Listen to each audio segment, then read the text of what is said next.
বন্ধুরা, আমি আজকে একটা রেসিপি করছি, হচ্ছে কচুর ফুল টক করে রান্না করা। এই যে কচুর ফুল বাজার থেকে নিয়ে আসছি, এবার আমি এগুলো কাটবো, সেই অবধি অপেক্ষা করব।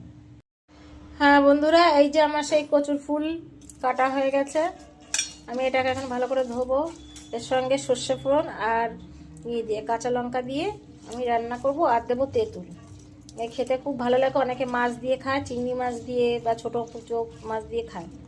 তা আমি এখন এটাকে ভালো করে ধুয়ে তারপর আমি কড়াইতে দেব তেল গরম করে। এই যে আমি তেল গরম দিয়েছি, এখন দেব সর্ষে ফোড়ন,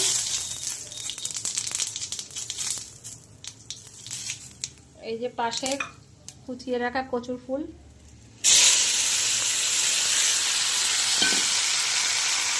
এবার দেবো হলুদ পরিমাণ মতো, এবার দেবো লবণ, আর পাশে যে তেঁতুল রাখা রয়েছে এটা একটু কিছুক্ষণ পরে দেবো। এবার দেবো জল দিয়ে একটু গড়ার জন্য একটু বেশি করে একটু জলটা দিতে হবে, মানে কচুর ফুল তো অনেক সময় টাইম লাগবে জলতে, তাই বেশি করে একটু জল দিয়ে এবার আমি ঢাকা দিয়ে দিলাম। একটু লঙ্কা দেবো, 2টো লঙ্কা দিলাম।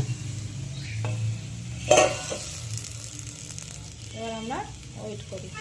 এবার অনেকটা ফুটে গেছে, বেশ নরম নরম হয়েছে।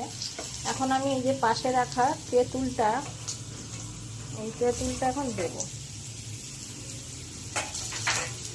তেঁতুলটা দেব।